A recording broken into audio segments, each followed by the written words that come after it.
स्वागत है आपका अपने YouTube चैनल स्टडी विद अमन कुल में। तो सब बच्चों की डिमांड थी कि हमें फॉर्मूलेस याद नहीं होते मैथ्स में। तो आपका हाफ ईयरली का एग्ज़ाम है और हाफ ईयरली के रिगार्डिंग जितने भी आपके चैप्टर्स हैं उन सब के फॉर्मूले किसी किसी को तो पता ही नहीं कि ये वाला फार्मूला भी है और ये वाला फार्मूला भी है। तो उसके रिगार्डिंग में आपके हाफ ईयरली के जितने भी चार चैप्टर्स हैं जो आ रहे हैं आपके, उन सब के जो मेन इंपॉर्टेंट फार्मूला जिनसे क्वेश्चंस आएंगे वो मैं आपके लिए फार्मूला शीट में लेके आई हूँ। तो आप इसे बस इस फार्मूले को जैसे मैंने लिखा है वैसे आप भी एक पेपर पे नोट करती जाइए एंड फिर बस उसे 2-3 बार पढ़ लो, आपको सारे फार्मूले याद हो जाएंगे। ये फार्मूला शीट है आपकी। तो सबसे पहले फर्स्ट चैप्टर हमारा है, उससे हम देखेंगे। सबसे पहला एक बस फर्स्ट चैप्टर से आपके एक ही फार्मूला, जो फर्स्ट चैप्टर रियल नंबर है, एक ही फार्मूला है HCF into LCM is equal to product of number. यानी कभी हमें HCF दिया हो और एलसीएम दिया हो तो हम प्रोडक्ट ऑफ नंबर्स निकाल सकते हैं। प्रोडक्ट ऑफ नंबर्स दिया होगा, HCF दिया होगा तो एलसीएम निकाल सकते हैं। HCF दिया हो और प्रोडक्ट ऑफ नंबर्स दे रखा हो, एलसीएम निकाल सकते हैं। एलसीएम दिया हो, प्रोडक्ट ऑफ नंबर्स दिया हो तो HCF निकाल सकते हैं। ये ऐसे फार्मूला यूज़ होते हैं और चेक भी कर सकते हैं कि HCF into LCM product of numbers है या नहीं है। यानी कोई दो नंबर दे रखे होंगे 2 इंटू 3 यानी 6 जो है, और यहाँ पे HCF हमारा 2 है और ये 3 है, तो हम कह सकते हैं ये इसके इक्वल है। 2 इंटू 3 6 के इक्वल है। नेक्स्ट चैप्टर है आपका पॉलिनोमियल्स वाले से। क्वाड्रेटिक पॉलिनोमियल का formula x² minus x plus p। ये क्वाड्रेटिक पॉलिनोमियल बनाने का सम ऑफ रूट्स क्या होते हैं? Alpha plus beta minus B upon में, इसमें माइनस बी ए और ए ये होता है। और प्रोडक्ट ऑफ रूट्स हमारा अल्फ़ा इंटू बीटा सी अपॉन में, ये सी और ए ऐसे ही होता है। नेक्स्ट चैप्टर है आपका linear equation in two variables, pair of linear equation. तो उसमें a1 अपॉन में a2 जब b1 अपॉन में b2 के नॉट इक्वल हो तो इंटरसेक्टिंग होता है, यूनिक सॉल्यूशन यानी एक ही सॉल्यूशन होता है और कंसिस्टेंट होता है। जब तीनों इक्वल हो तो कोइंसिडेंट होता है और इन्फिनाइटली बहुत सारे। जब तीनों इक्वल होंगे यानी एक ही लाइन पे बनने जा रहे हैं तो बहुत सारे सॉल्यूशन होंगे ऑफ कोर्स। और कोइंसिडेंट यानी एक के ऊपर ही एक ही लाइन है, और ये भी कंसिस्टेंट, ये दोनों कंसिस्टेंट होते हैं। और जिसमें एक और कंडीशन है, एक और कंडीशन होती है जिसमें a1 अपॉन में a2 तो b1 अपॉन में b2 के इक्वल होगा, बट c1 अपॉन में c2 के नॉट इक्वल हो तो वो पैरेलल होता है, पर इसके कोई भी सॉल्यूशन नहीं होता और ये इनकंसिस्टेंट भी होता है।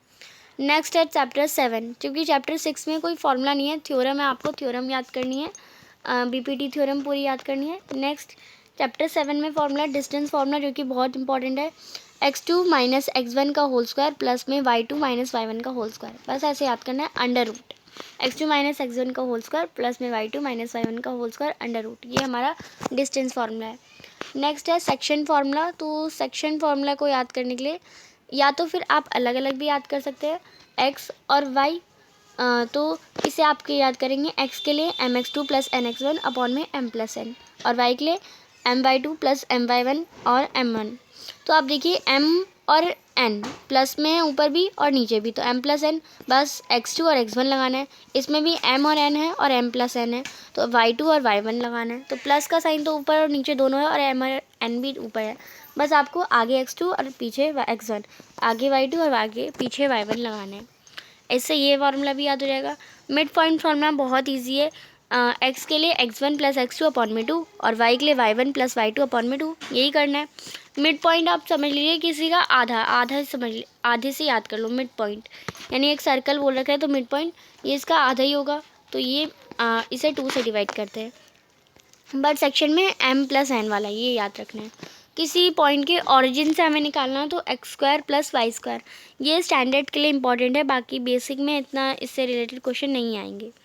तो ये आप फॉर्मूला याद कर सकते हैं, x² प्लस y² का अंडर रूट। रोम्बस का एरिया होता है half into product of diagonals.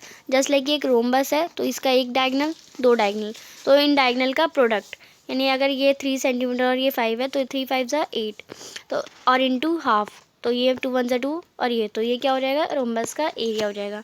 यानी half into product of diagonals, यानी 3 इंटू 5 यानी 15 हो जाएगा। नेक्स्ट है इक्विलेटरल ट्रायंगल का। तो इक्विलेटरल ट्रायंगल का भी आ सकता है आपका √3 अपॉन में 4 a²। ये हमारा इक्विलेटरल ट्रायंगल का एरिया का फॉर्मूला होता है।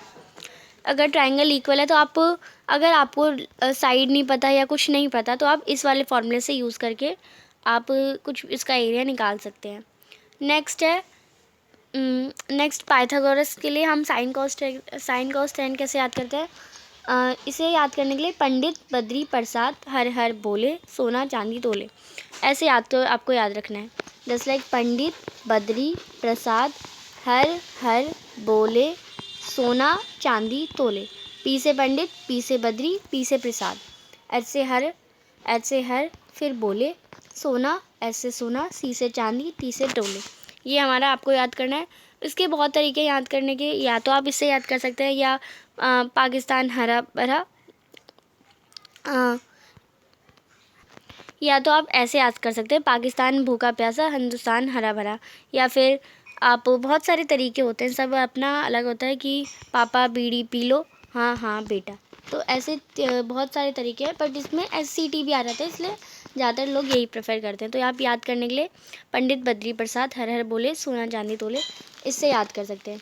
जिसमें PH जो होता है हमारा वो साइन थीटा होता है, BH हमारा कॉस थीटा होता है, एंड PB हमारा टेन थीटा होता है। और इसी का उल्टा हम करते हैं तब HP हमारा क्या होता है, H/P हमारा होता है कोसेक थीटा, H/B हमारा होता है सेक थीटा, और B/P हमारा होता है कॉट थीटा। यानी आपको बस नीचे वाले को ऊपर लाना है, ऊपर वाले को नीचे लाना है। ये उसके उल्टे भी लिख दिए मैंने। ये हमारा साइन कॉस और टेन, और ये कोसेक सेक कॉट। साइन का उल्टा कोसेक होता है, कॉस का उल्टा सेक होता है, और टेन का उल्टा कॉट होता है। पाइथागोरस के लिए हम आपकी इसकी थ्योरम नहीं आएगी, इसका फॉर्मूला है हाइपोटेनस का स्क्वायर इक्वल में परपेंडिकुलर का स्क्वायर प्लस में बेस का स्क्वायर। आइडेंटिटीज़, 3 आइडेंटिटीज़ याद कर लीजिए, बाकी आपको इसी से रिलेटेड याद हो जाएंगी। Just like sign square theta भी लिख सकते हैं, ए भी लिख सकते हैं।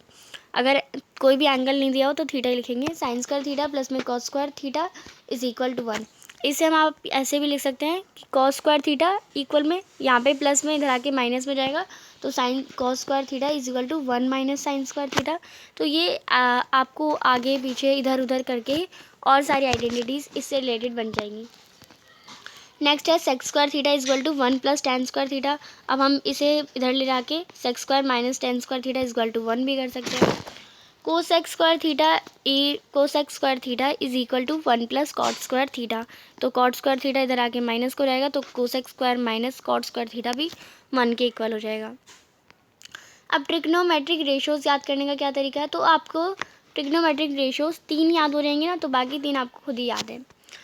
मैं ये कह, और जस्ट लाइक आपको इसमें भी ज़्यादा याद नहीं करना, आपको बस साइन और टेन की याद कर लेनी है। साइन और टेन की याद हो गई, यानी सबकी याद हो गई। साइन की 0 डिग्री पे 0 होती है, 30 डिग्री पे 1/2, 60 डिग्री पे 45 डिग्री पे 1/√2, एंड 60 डिग्री पे √3/2, और 90 डिग्री पे 1। ये साइन की वैल्यू होती है। वैसे ही कॉस की वैल्यू, अब आप देखिए ये 0 1/2 1/√2 3/2 √3/2 1 गया था ना, यानी ये ऐसे जा रहा था। अब हमें इस वाले ज़ीरो को यहाँ से लेना है, यानी इसे ऐसे ले जाना है। यानी ये जो ज़ीरो यहाँ था 0 डिग्री पे, यहाँ पे 90 डिग्री पे 0 रहेगा। यहाँ 1/2 था, यहाँ पे 1/2, यहाँ पे 1/√2, यहाँ पे 1/√2, यहाँ पे √3/2, यहाँ पे √3/2, यहाँ 1, यहाँ 1, यानी ये ऐसे जाके वापस ऐसे हो गया। नेक्स्ट टेन की आपको याद कर लेने, फिर टेन थीटा की याद कर लेंगे। 0 डिग्री पे 0 होती है, 30 डिग्री पे 1/√3, और ये 45 डिग्री पे 1 होती है, 60 डिग्री पे √3 होती है, और यहाँ पे 90 डिग्री पे नॉट डिफाइंड होती है। बस इतना याद हो गया। अब साइन का उल्टा क्या होता है? कोसेक होता है। 0 का उल्टा क्या होगा? Not defined. 1/2 का उल्टा क्या होगा? 2/1। 2 के नीचे 1 लिखने की ज़रूरत नहीं है, तो ओनली 2, तो ये 2 हो गई। 1/√2 का उल्टा क्या होगा? यहाँ पे √2 ऊपर चला जाएगा और नीचे 1, तो 1 की ज़रूरत नहीं है, √2 आ गया। √3/2 का उल्टा क्या हो जाएगा? 2/√3। 1 का उल्टा 1 ही होता है। ऐसे ही अब आगे हमारी कॉस की बची। कॉस का उल्टा होता है सेक। कॉस का 1 का उल्टा 1 ही हो जाएगा। √3/2 2/√3, 2 नीचे था ऊपर आ गया। 1/√2 तो ओनली √2, 1/2 तो 2। 0 का नॉट डिफाइंड, यानी 0 का नॉट डिफाइंड और नॉट डिफाइंड का 0, ऐसे याद करना है।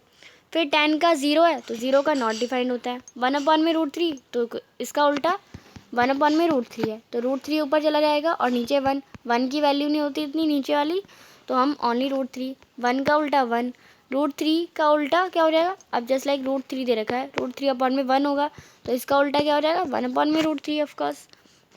तो √3 का उल्टा 1/√3, और नॉट डिफाइंड का उल्टा हमारा ज़ीरो, ज़ीरो का उल्टा नॉट डिफाइंड का उल्टा ज़ीरो, यही हमारा होगा। अब ये आपको ट्रिग्नोमेट्रिक रेशियोज आपको बस साइन और टेन के याद कर लेने हैं। कॉस हमारा आपको पता है उल्टा चलता है साइन के, और बाकी साइन इसका उल्टा है, कॉस इसका उल्टा है, टेन इसका उल्टा है। ये टेबल आप पेपर से पहले ही बना के रख लेंगे, जिससे आपको याद रह जाएगी। नेक्स्ट है कुछ फॉर्मूलेज जो कि आपके चैप्टर 12 में काम आ सकते हैं। जस्ट लाइक स्पीड आपको पता होना चाहिए। स्पीड निकालने का फॉर्मूला डिस्टेंस अपॉन में टाइम होता है। डिस्टेंस निकालने का फॉर्मूला स्पीड इनटू टाइम होता है। अब यहाँ पे 12 चैप्टर के आ जाएंगे हम। सर्कल का एरिया निकालने का होता है फॉर्मूला पाई आर स्क्वायर, और पेरीमीटर निकालने का 2 पाई आर। सेमी सर्कल का area pi r square upon में 2। सेमी सर्कल यानी डिवाइड बाई 2 कर देंगे, बस वही फॉर्मूला, उसे 2 से डिवाइड कर देंगे। और पेरीमीटर निकालने के लिए पाई आर, बस अगर हम इतने का निकालें तो पाई आर, बट हमें अगर इसमें डायमीटर भी जोड़ दे तो पाई आर प्लस डी हो जाएगा। क्वाड्रेंट का एरिया निकालने का फॉर्मूला होता है पाई आर स्क्वायर अपॉन में 4। ये होता है क्वाड्रेंट का एरिया। और क्वाड्रेंट का पेरीमीटर निकालने का फॉर्मूला होता है 2 पाई आर अपॉन में 4। वही जो लाइक सर्कल का एरिया है और उस सर्कल का पेरीमीटर है, और उससे 4 से डिवाइड कर दिया क्वाड्रेंट के लिए। और प्लस में 2 आर, अगर जस्ट हमें इतना बस ये चीज़ बोला गया तो हमारी ये, क्योंकि क्वाड्रेंट हमारा क्या होता है, ये होता है, इसका एरिया निकालने के लिए तो हम ये फॉर्मूला लगाते हैं पाई आर स्क्वायर अपॉन में 4। पेरीमीटर इतना अगर बोला हुआ है तो 2 पाई आर अपॉन में 4। और अगर हमें ये दोनों भी दे रखा हो, ये भी डिवाइड करो, तो ये तो रेडियस हुई ना एक सर्कल की, तो 2 पाई आर अपॉन में 4 प्लस में 2 आर करेंगे। वो तो क्वेश्चन के अकॉर्डिंग आपको करना है। सेक्टर हमारा क्या होता है, जस्ट लाइक ये सेक्टर है, तो आर, इसका हमारा एरिया निकालने का फॉर्मूला होता है r plus r 2 pi r. तो यहाँ पे ये उल्टा लिख दिया है। सेक्टर का जो एरिया निकालने का फॉर्मूला होता है, वो सेक्टर का एरिया होता है pi r square theta upon में 360, या फिर half r square sine theta. और पेरीमीटर निकालने का फॉर्मूला होता है r plus r 2 pi r theta upon में 360। वो हम सेक्टर के हिसाब से बता सकते हैं कि आर प्लस आर लगाना है। Length of corresponding arc of sector का निकालने का फॉर्मूला होता है 2 पाई आर थीटा अपॉन में 360। मेजर सेगमेंट निकालना है तो सर्कल में से माइनर सेगमेंट माइनस कर दो, माइनर सेगमेंट निकालना है सर्कल में से सेक्टर माइनस कर दो, और ट्राइंगल माइनस कर दो। मीन होता है हमारा, डायरेक्ट मीन की 3 मेथड होती है, direct method, assume method, step division method. ये आपका चैप्टर नंबर 14 से आ गया स्टैटिक्स से। तो mean is equal to F I, direct method में F I X I upon में F I. Assume mean method use करेंगे तो A plus F I D I upon में F I. Step division method use करेंगे तो A plus F I U I upon में F I into H भी है यहाँ पे, हाँ, ये पूरा स्टेप डिवीज़न का मेथड हो गया। मीडियन निकालने का फॉर्मूला होता है ग्रुप डाटा का एल प्लस एन अपॉन में 2 माइनस सी एफ अपॉन में एफ इंटू एच, ये हमारा मीडियन का फॉर्मूला। और मोड का हो जाएगा L plus F one minus F not upon में 2 F one minus F not minus F two into H, ये हमारा मोड का फॉर्मूला हो जाएगा। अब मीन जो है आपका, जो आपके हमने डीओई का सैम्पल पेपर देखा, उसमें ना आपका जो मीन मोड थे उससे रिलेटेड क्वेश्चन आपके 9th क्लास के भी थे। यानी आपका जो रॉ डाटाज होते हैं, अनग्रुप डाटा होते हैं, उससे रिलेटेड क्वेश्चन भी थे। तो आपको ये वाले क्वेश्चन, इन वाले फॉर्मूले को भी याद रखना है। मीन का क्या होता है, सम ऑफ फ्रिक्वेंसी और कितने नंबर ऑफ फ्रिक्वेंसी है। जस्ट लाइक 2, 3, ये हमारे 3 प्राइम नंबर्स हैं। जस्ट लाइक हमने 3 प्राइम नंबर्स ले लिए, हाँ, ये 3 प्राइम नंबर्स ले लिए। इसकी ये सम ऑफ फ्रिक्वेंसी और कितनी नंबर ऑफ फ्रिक्वेंसी है, 3 है। तो इसे 2 + 3 5 और ये हमारा 10 12 हो जाएगा, 12 अपॉन में 3, तो यानी 4 हमारा इसमें मीन निकल गया। जस्ट लाइक हमने एग्जाम्पल दे दिया। तो सम ऑफ फ्रिक्वेंसी अपॉन में नंबर ऑफ फ्रिक्वेंसी। मीडियन अगर असेंडिंग ऑर्डर में नहीं है तो असेंडिंग ऑर्डर में लगाइए, या डिसेंडिंग ऑर्डर, दोनों में से पहले एक ऑर्डर में लगाइए। फिर कोई ऑड नंबर देखिए। जस्ट लाइक यहाँ पे मैं कुछ नंबर लिख देती हूँ, 2 3 5 6 7 8, ये नंबर ले लिए। अब इसमें सबसे पहले हम मीडियन देखेंगे। ये हमने 2 काट दिए। अब यहाँ पे 2 बचे। अब जब 2 बचेंगे आपके, तो 2 बचने वाले का फॉर्मूला हम देख लेते हैं। सबसे पहले 5 हमारा है तो इवन नंबर्स है, और जो 2 नंबर बचेंगे तो इवन नंबर बचेंगे ऑफकोर्स। तो 5 में लिखेंगे 5 अपॉन में 2, एन का मतलब जो भी नंबर है आपका, 5 अपॉन में 2, प्लस में 6 जो है 6 अपॉन में 2 प्लस 1 डिवाइड बाई 2, ये हमारा ऐसे नंबर होगा। बट अगर हमें नंबर दे दिए 2 3 5 6 एंड 7, ये नंबर दे दिए, फिर हम इसे काटेंगे असेंडिंग ऑर्डर नंबर, फिर हमारा एक ही नंबर बचा। तो एक ही नंबर बचने के लिए जस्ट लाइक 5 बचा है तो एक ऑड नंबर बचा, तो 5 + 1 अपॉन में 2, और ये क्या हो जाएगा 6/2 यानी जो थर्ड ऑब्जर्वेशन होगी, जस्ट लाइक अपने नंबर लिए थे ना 2 3 5 6, तो इसमें जो थर्ड ऑब्जर्वेशन है ये नंबर की, वो हमारी क्या है, हमारा मीडियन है, ये आपको पता करना चाहिए। तो ऑड और इवन निकालने का फॉर्मूला यही होता है। 9th में था तो थोड़ा मुझे ज़्यादा समझाने की ज़रूरत नहीं है। मोड ऑफ कोर्स वही होता है, मोस्ट फ्रिक्वेंट ऑब्जर्वेशन यानी रिपीटेबल नंबर्स, यानी जस्ट लाइक मैं कुछ नंबर लिख देती हूँ 2 3 3 9 8 5 4 5 5 3 5 7। अब यहाँ मैंने कुछ नंबर लिखे, अब आपको इसमें बोला गया कि मोड निकालिए, तो ऑफकोर्स देखेंगे ना आप 3 यहाँ पे 2 बार रिपीट है, सॉरी 3 यहाँ 3 बार रिपीट है, और 5 1 2 3 4, तो 5 4 बार रिपीट है, तो मोस्ट सबसे ज़्यादा 5 ही रिपीट है, तो 5 क्या होगा, हमारा मोड होगा, यानी मोस्ट सबसे ज़्यादा फ्रीक्वेंट ऑब्जर्वेशन, सबसे ज़्यादा ऑब्जर्वेशन जिसकी होती है वो मोड होता है, रिपीटेबल नंबर। तो ये अनग्रुप डाटा के लिए था, और ये वाला जो फॉर्मूलेस थे ये हमारे ग्रुप डाटा के लिए थे।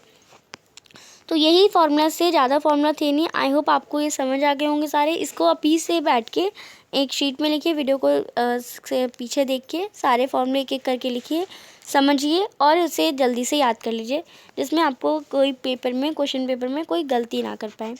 और चैनल को अभी तक सब्सक्राइब नहीं किया तो प्लीज़ चैनल को सब्सक्राइब ज़रूर करें, ज़्यादा से ज़्यादा दोस्तों के साथ शेयर करें, और वीडियो अच्छी लगी तो इसे लाइक ज़रूर करिएगा। Thanks for watching you, bye bye guys.